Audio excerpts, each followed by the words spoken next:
Pastor Joshua Iwan Wahyudi ini ya sekarang menjadi uh, pastor salah satu leaders di Abalef, gereja Abalef yang di Jakarta Barat, dan pelayanannya berhubungan dengan hati dan hubungan dan leader. Wah, ini sudah mumpuni. Saya kenal dia justru dari pelayanan seperti ini. Dan luar biasanya dia bukan hanya ngajar. Ini yang kenapa kita jadi dekat dengan komunitas ini juga, karena dia ini menghidupi apa yang dia ngomong.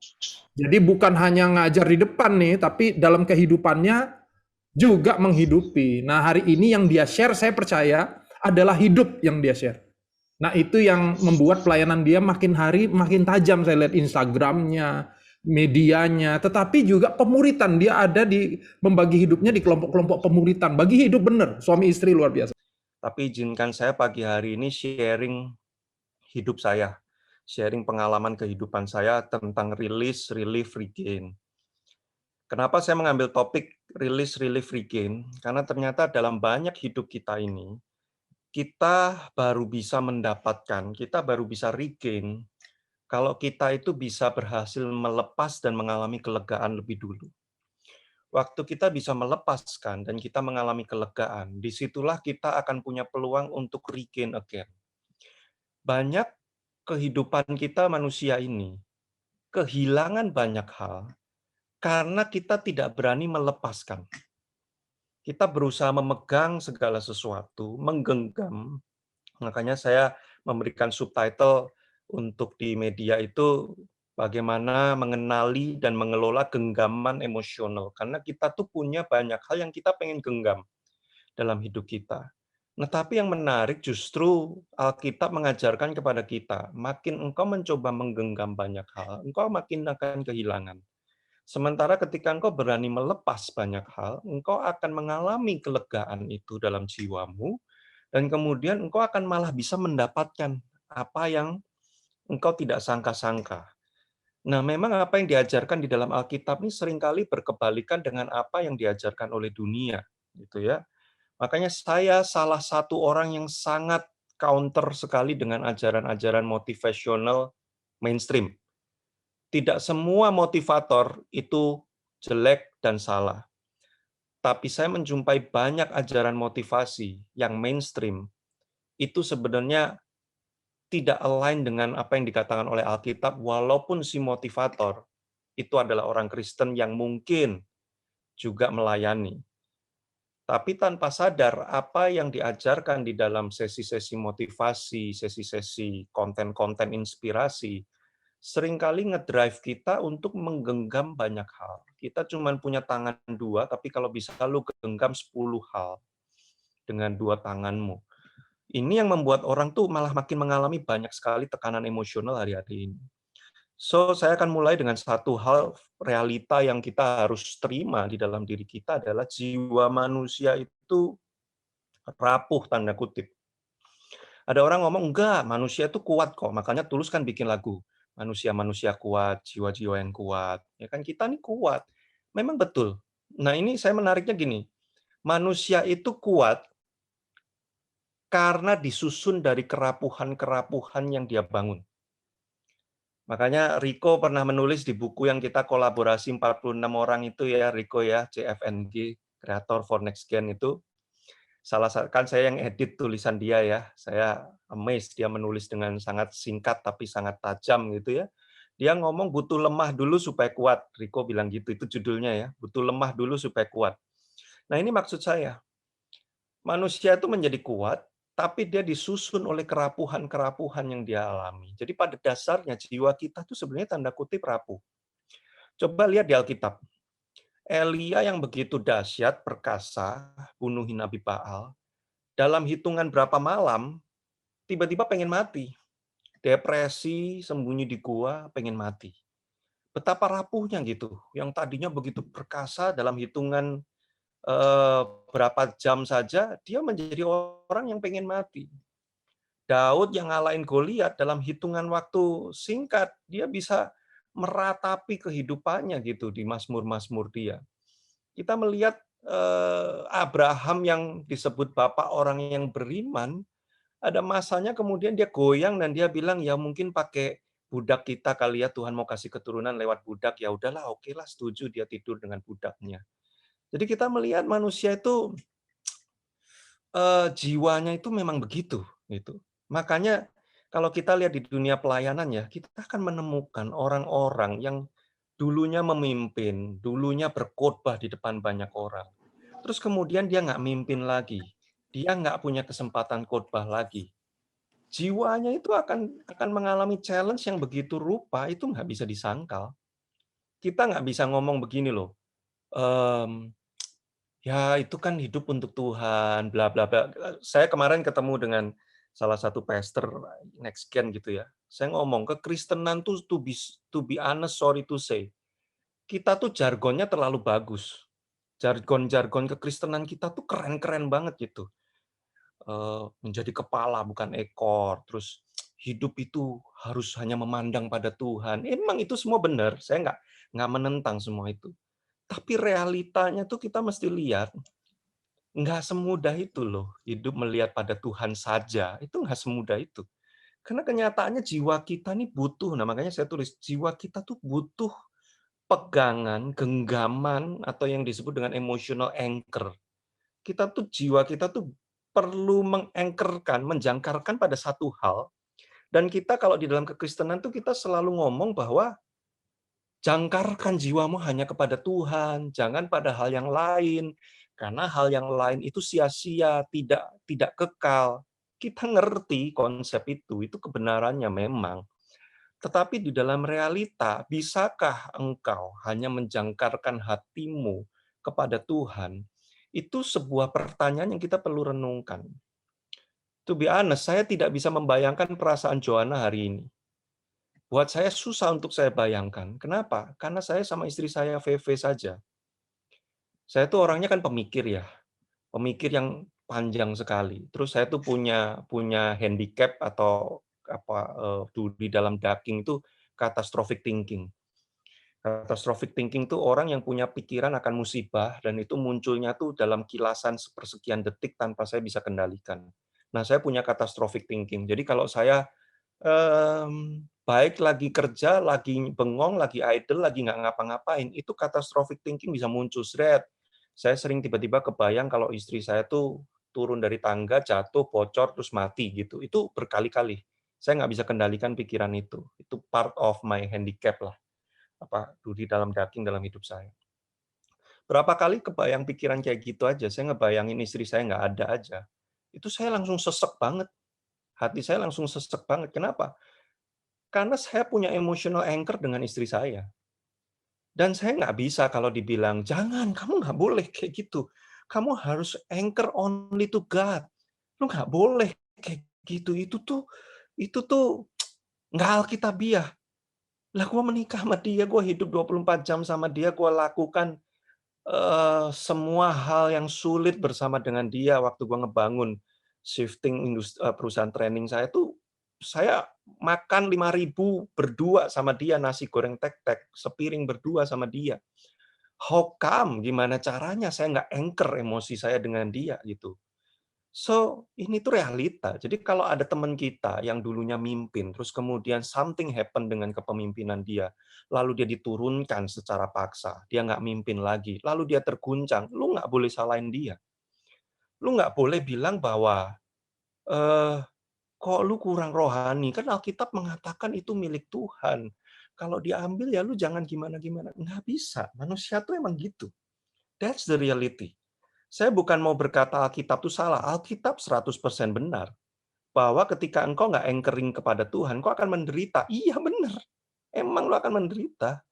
Makanya kita hari ini kenapa grieving, karena kita punya anchoring dengan Raditya Oloan. Waktu dia diambil dari kita menderita, part of our heart suffer and grieving. Tapi that's the reality sebagai manusia yang hidup di tengah dunia yang penuh dengan brokenness ini. That's the reality. Jadi Tuhan tahu realita ini, itu sebabnya Dia hadir dalam bentuk brokenness. Dia menunjukkan betapa brokennya dia ketika dia menjalani Via Dolorosa. Supaya dia tuh cuman mau bilang begini loh, gua ngerti kalau lu ngerasa kehilangan. Gua ngerti kalau lu dikhianati. Gua ngerti kalau lu ditusuk dari belakang. Gua ngerti kalau hal yang berharga dari hidup lu diambil dengan fitnah, diambil dengan politik, diambil dengan intrik, dan itu terambil semua. Gua ngerti rasanya, sampai teriak, Allahku kenapa engkau meninggalkan aku, sampai kayak gitu rasanya. Begitu suffer secara emosional. Tuhan ngerti kita akan menghidupi hidup yang kayak gini di dunia ini. Itu sebabnya dia jalanin dulu. The whole package komplit dia jalanin dulu. Supaya nggak punya celah untuk kita bilang, lu nggak ngerti sih Tuhan, gimana rasanya. Dia ngerti karena dia udah lewatin semua itu. Jadi dia tidak mencoba untuk meniadakan realita ini, tapi dia menjalani realita ini bersama dengan kita. Maka kita gereja Tuhan, kita sebagai pelayan dan orang Kristen yang menyadari akan fakta ini, kita nggak boleh serta-merta men-treat orang yang sedang kehilangan genggaman emosionalnya sebagai sebuah kelemahan rohani. Siapapun orangnya lah. Kalau dia misalkan pernah menjadi orang yang influential banget, terus kemudian something happen dan dia kehilangan influence-nya, itu pasti terguncang emosinya. Nah, ini yang saya ingin bicarakan pada pagi hari ini tuh how we handle this kind of thing. Kita mesti gimana ngadepin yang kayak gini nih. Jadi, nggak ada yang salah. Kalau saya tulis di sini ya, nggak ada yang salah dengan genggaman emosi, karena natur manusia itu insecure. Kalau hari-hari ini tren ngomongin soal insecure, saya mau katakan sebuah fakta. This is fact. Faktanya adalah tidak seorang pun manusia akan bisa bebas dari rasa insecure sebelum dia mati dan digantikan dengan tubuh yang baru oleh Kristus nanti. So for your whole life sampai engkau mati nanti, engkau akan terus menghadapi challenge insecurity. Problemnya bukan merasa insecure. Problemnya adalah how you handle your insecurity. Jadi kalau ada orang, kok gue insecure ya, waktu ada orang ngomong kayak gini tentang gue, kok gue ngerasa nggak aman ya. That's not the problem. Karena manusia itu akan kayak gitu. Dalam bentuk, skala, dan kadar yang berbeda-beda ya. Ada yang banget-banget, ada yang setengah-setengah, ada yang light, tapi semua kita insecure. Kalau ditanya, JIW sampai hari ini punya insecurity nggak? Lo to be honest, saya ini saya curhat ya sekalian ya. Waktu saya kenalan dengan Ko Andi, saya insecure. Karena saya lihat Ko Andi ini wibawa, ya karismanya kan memancar luar biasa sekali. Berasa lah ini leader yang karismanya ada gitu kan. Terus kemudian saya udah sering dengar dari Om Kris Manusama, Andi bagus banget. Wah, gerejanya gini. Saya pertama kali kenalan dihubungin sama Ko Andi tuh insecure saya. Wah, apakah saya akan layak gitu kan? Apakah saya worthy enough gitu untuk nanti tuh engage dengan Ko Andi? Itu pikiran yang sepersekian detik automatically gitu. Dengan semua background masa lalu saya muncul.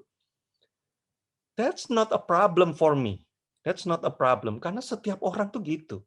Lo tuh biasa lah. Sekarang kalau di antara kita salah satu, tiba-tiba diundang untuk ketemu Pak Jokowi, ngobrol one-on-one dengan dia. Pastilah ada satu, gue mesti pakai baju kayak gimana? Ini rambut gue perlu cukur atau gue biarin aja? Atau gimana? That's insecurity.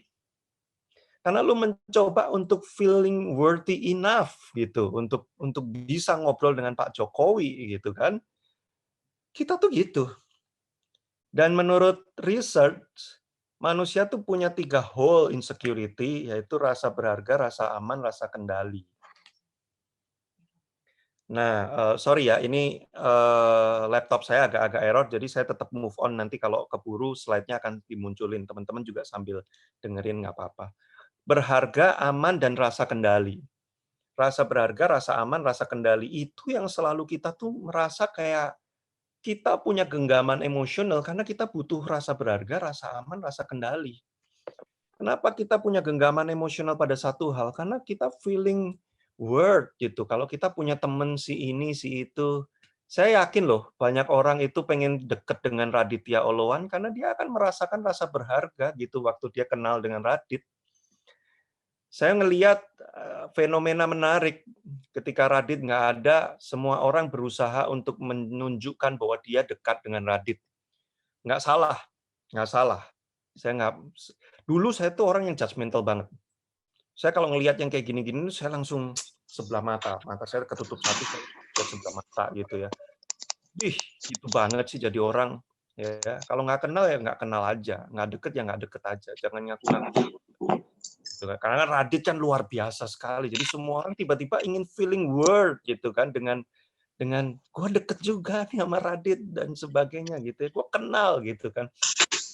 Tapi sekarang gue ngerti banget perasaan itu dan gue nggak menyalahkan. That's human gitu. Kita tuh manusia. Nah, jadi yang jadi problem itu adalah bukan berusaha untuk menghilangkan semua ini. Tapi kita manage semua ini supaya hidup kita nggak hancur karena semua ini. Dan Tuhan keren. Karena kalau kita amati perumpamaan domba yang hilang, itu bicara tentang rasa aman. Orang yang hilang, tersesat, itu kan ngerasa takut karena nggak aman. Gue lagi ada di mana nih? Kok gue bisa tersesat, kehilangan? Nanti kalau gue dilukai orang gimana? Kalau orang manfaatin gue gimana? Itu domba yang tersesat, domba yang hilang. Jadi perumpamaan yang hilang tuh Tuhan coba address tentang rasa aman kita. Lalu dirham yang hilang, itu Tuhan lagi address soal rasa berharga kita. Dirham itu kan mata uang. Bicara soal function, soal keberhargaan, soal nilai, kualitas nilai kita, soal potensi, gitu kan. Nah, itu dirham yang hilang. Lalu anak bungsu yang hilang, itu bicara soal apa? Rasa kendali. Dia pengen ngendaliin hidupnya, bebas, nggak ada yang ngatur, sesuka-suka gua, dia pengen punya kendali penuh. Jadi sebenarnya Yesus sudah address bahwa kita tuh punya problem ini dalam hidup kita. Dan ini yang membuat kita jadi pengen menggenggam segala hal. Makanya kita try to anchor to someone, orang. Kita try to anchor kepada something, duit, posisi, jabatan, baik yang kelihatan maupun yang nggak kelihatan. Kita try to anchor. Lalu yang terakhir, kita try to anchor kepada sebuah belief, keyakinan. Kita mempercayai satu hal dan kita anchor dengan kepercayaan itu. Problemnya apa? Ketika orang yang kita anchor kepadanya diambil dari hidup kita. Atau ketika jabatan, posisi, exposure, duit, aset, kepemilikan yang kita anchor to hilang, diambil, terambil dari kita. Atau sesuatu yang kita percayai itu ternyata nggak terjadi, hilang, kita goncang. Karena kita terlanjur teranchor dengan itu. Tidak bisa disalahkan because that's the naturnya human gitu. Tapi kita mesti belajar ketika itu terjadi supaya kita nggak broken terlalu lama dan kita kemudian bisa regain, kita bisa release, relieve, and then regain. Nah itu yang saya pengen sharing hari ini. Jadi fokus saya bukan untuk judge, menilai situasi. Kita orang Kristen tuh terjebak kepada gini, ya lu duit hilang kok lu gitu banget, berarti lu cinta uang, lu hamba uang, lu bla bla bla. Lalu kita mulai condemn orang-orang seperti ini. Setengah benar, setengah salah. Memang betul kita nggak boleh menaruh uang sebagai sumber pengharapan kita. Itu mamon kan, Tuhan ngomong, pilihlah Tuhan daripada mamon. Iya, ngerti. Tapi realita hidup tuh nggak semudah itu gitu. Apalagi kalau lu udah nabung dengan berdarah-darah 10 tahun, terus kemudian dipinjam orang, orangnya lari. That's actually what happened to me. Orang yang saya muridin pinjam duit saya, hasil tabungan saya bertahun-tahun, lalu dia ambil duit saya, kabur dia ke Amerika. Puji Tuhan saya butuh seminggu lah untuk recover, nggak sampai tahunan, seminggu. Ya. Tapi ada satu titik saya merasa kayak, kurang ajar banget, gue udah berdarah-darah, kumpulin ini duit. Lu tuh orang yang gue muridin, kok lu bisa gitu sih sama gue? Waduh, tapi itu kemudian menyadarkan saya, wah saya menggenggam uang terlalu kuat nih. Nah saya belajar to release, relief, lalu regain again, damai sejahtera, cari lagi duitnya. Nah jadi Jangan buru-buru mengkondem orang, wah kamu cinta uang, kamu nih. Namanya manusia semua juga gitulah, bro. Ya, jarang lah saya jumpai orang yang udah kayak setengah terbang. Wah, diapa-apain nggak apa-apa, diapa-apain senyum, ya nggak pernah ngerasa kehilangan. Hampir hampir nggak pernah saya ngalamin kayak gitu. Ngelihat orang bisa kayak gitu ya. Nah, jadi problemnya bukan di situasinya, tapi how we handle the situation. Jadi ketika masalah terjadi, kenyataan itu terjadi. Nah, ini nih yang menjadi problem bagi kita adalah ketika itu terlepas dari kita, kita berusaha masih pengen menggenggam. Nah, ini yang seringkali terjadi, yang membuat problemnya tuh jadi lama. Sudah nggak ada, something yang kita bisa anchor sudah nggak ada. Tapi kita try to anchor tuh, lah kan nggak bisa. Nah, ini yang jadi problem. Makanya beberapa step yang saya berikan, which is ini very very light dan singkat. Habis ini mungkin kalau mau ada ngobrol tanya jawab juga boleh, kalau enggak juga nggak apa-apa, sesuai dengan flow rundown-nya saja. Nah, yang kita harus lakukan adalah pertama, belajar to accept dulu. Kita belajar menerima bahwa this is the reality. Nah, dalam menerima ini ada 3 langkah yang kita bisa lakukan. Release, relief, refill, sorry, ini saya salah tulis nih, refill harusnya, kok saya tulisnya relief ya. Kemudian, oh sorry, ya ini benar, ya release dan relief itu bisa terjadi setelah kita accept.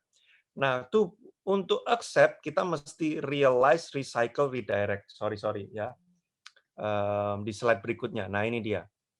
Realize, recycle, redirect. Nah, yang pertama adalah kita mesti menyadari dulu, supaya kita bisa menerima. Kita mesti menyadari dulu bahwa dalam dunia ini nggak ada yang kekal. Semua itu akan lepas pada waktunya. Tidak peduli sehebat apa, semua itu akan lepas pada waktunya. Bisa cepat, bisa lambat. Seringkali pertanyaan kita adalah, kenapa cepat, kok nggak lambat? Kenapa saya harus kehilangan ini sekarang? Kok nggak 10 tahun lagi aja? Kok nggak nanti aja? Tapi kalau itu nanti terjadi 10 tahun lagi, mungkin pertanyaan kita masih sama. Kenapa sekarang? Kok nggak 5 tahun lagi?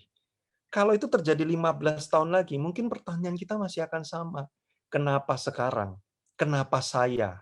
Kok nggak orang lain lagi? Artinya, sebenarnya tidak pernah ada yang terlalu cepat dan tidak pernah ada yang terlalu lambat. Karena semua pada waktunya memang akan terlepas dari hidup kita. Nah, kalau kita tuh belajar hidup dengan kesadaran ini, kita akan belajar menolong diri kita untuk lebih cepat untuk accept the reality. Saya dulu orang yang paling nggak bisa terima. Saya susah sekali untuk terima. Karena saya tuh dibesarkan dengan culture yang sangat memanjakan hidup saya. Saya minta apapun kejadian. Jadi kalau ada hal yang nggak bisa kejadian atau apa yang saya berharga buat saya tuh lepas, saya akan langsung kayak nggak bisa terima. Nah, tapi Tuhan hajar saya. Tuhan tuh hajar saya luar biasa. Dia bikin semua hal yang berharga dalam hidup saya. Kalau orang Jawa bilang tuh protol. Protol semua. Lepas semua dari hidup saya. Nah, dari situ saya ngelihat, iya ya, sekuat apa, sejago saya, sehebat saya gimana pun, pada waktunya akan terlepas dari hidup saya. Nah, sekarang saya hidup itu nothing tulus. Walaupun saya tahu ada beberapa hal yang sampai hari ini kalau saya bayangin, misalkan kayak VV, nanti diambil dari saya. Waduh, saya nggak bisa bayangin. Itu sebabnya saya mulai berlatih, sampai mulai dari hari ini saya mulai berlatih. Semuanya itu akan lepas pada waktunya. Semua akan lepas pada waktunya. 1, realize. Kedua, recycle. Yang disebut dengan recycle ini apa? Gini, semua perasaan sesek, semua perasaan nggak terima, semua perasaan sakit, semua perasaan seperti ada tekanan yang menekan kita ini mesti di-recycle. Dengan cara bagaimana? Keluarin, di-refill, diungkapin, dikeluarin, diceritain kepada orang-orang yang ada di sekitar kita. Jadi tidak ada yang berdosa dengan menceritakan, mengungkapkan berulang-ulang semua beban emosi kita. Gereja, pelayanan harus menjadi tempat yang safe untuk orang mengeluarkan recycle bin-nya dia. Dia cerita, gue nggak bisa terima loh waktu dia giniin gue, gue nggak bisa terima. Gue gila, gue udah bangun pelayanan ini 10 tahun, lalu gue tiba-tiba disingkirin gitu aja. Gue nggak bisa terima. Kita mesti memberi ruang untuk orang menceritakan itu terus sampai habis. Nah, seringkali kalau kita ketemu orang yang cerita kayak gitu, kita nggak betah ya. Kita kayaknya tuh pengen, ayolah cepetan move on kek. Aduh, kamu ini pemimpin. Pemimpin jangan kayak gini dong ya. Kok ceritanya kok negatif, kok ceritanya kok sampah-sampah terus. Ayo dong, cepetan. Nah, cepetan tuh cepetnya orang beda-beda masalahnya ya. Ada orang yang cepetnya sebulan, ada orang yang cepetnya setahun gitu. Karena mungkin bagi kita itu nggak terlalu menyakitkan, bagi dia mungkin itu sangat menyakitkan. Nah, saya belajar tentang emosi. Emosi itu ada beberapa hal, contohnya grief, duka. Itu tuh jenis emosi yang harus selesai dilarutkan dengan cara apa? Dikeluarin terus.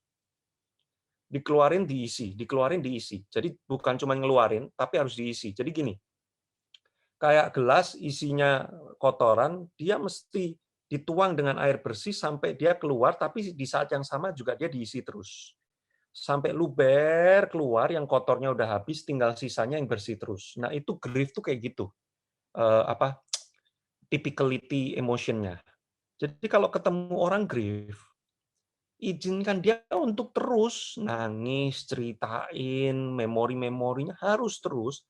Tapi di saat yang sama kita doain dia, kita kuatin dia, kita peluk dia. Nah itu dua harus terjadi bersamaan. Sampai habis. Nah habisnya kapan tiap orang beda-beda. Makanya kalau saudara merasa amsyong handle orang seperti ini, keroyokan. Kadang kita udah nyiram sampai kehabisan ya. Aduh, dia kok masih belum habis-habis nih, masih separuh. Tapi gue udah nggak sanggup lagi doain dia, ya, dengerin dia lagi, gue udah nggak sanggup. Gantian temen yang lain, makanya mesti keroyokan biasanya yang kayak gini. Lalu juga penting memberi rasa aman supaya orang-orang seperti ini tuh lebih cepat lagi untuk keluarin. Tiap kali dia keinget, nggak bisa tidur, dia langsung telepon, nggak bisa tidur, dia langsung panggil orang. Tapi kalau kita positioningnya kita kayak, duh, sampai kapan kamu mau kayak gini? Kok kamu lama sekali kayak gini? Kamu kok nggak rohani? Nanti dia nggak bisa tidur, dia nggak berani telepon. Dia stres sendirian, nggak bisa tidur. Itu memperlambat proses dia. Nah, jadi satu, realize, menyadari bahwa semuanya akan lepas pada waktunya. Tidak ada yang terlalu cepat, tidak ada yang terlalu terlambat. Karena kapanpun itu terjadi, kita akan selalu bertanya kenapa sekarang. Jadi sebenarnya nggak ada yang terlalu cepat dan nggak ada yang terlalu lambat. Ya kita hanya perlu menyadari saja, this is hidup. Hidup tuh memang kayak gini. Semuanya akan lepas pada waktunya. Teman-teman yang memimpin di pelayanan, semua akan lepas pada waktunya. Kita nggak akan memimpin seumur hidup. Even lo ada tuh gembala yang selesai jabatan gembalanya adalah ketika dia dipanggil Tuhan. Kan berarti dia memimpin seumur hidup. Benar. Dia mungkin jabatan gembalanya sampai meninggal seumur hidup. Tapi apakah dia di usia-usia menjelang dia hampir meninggalnya itu, dia masih segenggam itu? Kan tidak semua. Kadang-kadang ada yang dia masih gembala, tapi dia udah nggak bisa banyak berbuat apa-apa juga, gitu kan? It means apa? Pelan-pelan juga terlepas. Jadi apakah itu terlepas karena kematian, apakah itu terlepas karena kudeta, apakah itu terlepas karena politik, apakah itu terlepas karena seasonnya memang sudah habis, sistem dan sebagainya, pada waktunya akan lepas juga. Nah, kalau kita menerima reality ini dan belajar hidup dengan ini, hidup akan lebih mudah dihadapin. Ini yang saya sekarang tuh hidupi. Jadi, saya di gereja, kalau ada orang nggak suka sama leadership saya, dan which is real, ada banyak yang orang kadang-kadang juga nggak suka, saya akan ngomong gini kok, kalau kamu pengen mimpin, nggak apa-apa, mimpin aja. Gua nggak mimpin juga it's okay kok. Kalau kamu merasa bisa melakukan lebih baik, that's good. It means akan terjadi pertumbuhan, karena lu akan bisa lakuin lebih baik dari gua. Nggak apa-apa. Dulu, saya di dunia EQ, Saya pengen menggenggam semuanya. Kalau bisa yang namanya EQ trainer tuh cuman ada JW, nggak boleh ada orang lain tahu tentang EQ. Kalau bisa semua refer-nya ke gua. Harus the only one EQ trainer in Indonesia. Itu dulu saya kayak gitu. Sekarang saya mah terserah orang mau ngomong EQ makin banyak makin bagus, karena artinya orang awareness terhadap EQ-nya makin makin kemana-mana. So saya belajar hidup tuh ya udahlah, memang hidup tuh gitu gitu. Lu mau pegangin kayak apa, one day juga lepas juga. Jadi sekarang aja secara state siap untuk melepas aja. Jadi ketika itu memang udah terlepas, nggak apa-apa. Nah, waktu itu terlepas, hati kita sakit, kita kok merasa kayak, ya kok gua udah nggak disuruh sharing lagi ya, kok gua udah nggak ada yang manggil khotbah lagi ya, kok gua udah nggak ada yang konseling sama gua lagi ya, kok udah nggak ada yang peduli ya sama gua dulu, nih gua dulu founder, kok gua udah nggak ini. Ya udahlah, ceritain aja, di-recycle aja. Ya, saya telepon Kak Semi, ya, saya cerita-cerita sama Kak Semi, ya. Terus istri saya sama Kak Semi, wah itu membuat saya jadi sukacita kalau mereka berdua ketemu, ya. Wah, saya cerita sama siapa kemarin saya ngobrol sama pastor next gen gereja A gitu ya. Saya cerita pergumulan saya di gereja saya. Udah saya keluarin aja semuanya dengan orang-orang yang ngerti, yang sama-sama ngerti prinsip ini. Gitu kan? Puji Tuhan, pulang-pulang relief. Nah, ya. Karena rilis, terus relief, lega. Nah, karena kita rilis, relief, lega, kemudian kita redirect yang ketiga nih. Redirect itu apa? Energi sedih kita, energi perasaan nggak terima kita, energi kehilangan kita ini, kita redirect. Dia mungkin belum hilang. Energi sedihnya mungkin belum hilang.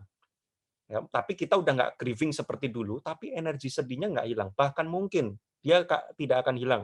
Saya yakin teman-teman di Muda, every time engkau melihat fotonya Radit, nggak akan hilang tuh energi, rasa kehilangannya. But that's not bad. Itu bukan sesuatu yang negatif. That's good. Yang perlu dilakukan cuma apa? Redirect di energi. Nggak lagi untuk grieving, sekarang mungkin season to grieve. It's okay. Tapi one day kita akan masuk kepada redirect. Sekarang kita nggak grief lagi. Every time kita lihat fotonya Radit, kita akan ingat murid yang gua muridin. Waduh, gua inget banget gimana Radit dulu muridin gua. Sekarang energi kehilangan gua akan Radit ini membuat gua redirect di energi untuk muridin orang. Mungkin beberapa orang akan pakai energi itu untuk bikin lagu. Beberapa orang akan pakai energi itu untuk merintis komunitas muda yang mikro di kampusnya, di sekolahnya, di lingkungan tempat dia kerja. Dia akan pakai energi itu to redirect doing something. Nah, itu sebabnya kemudian lu regain.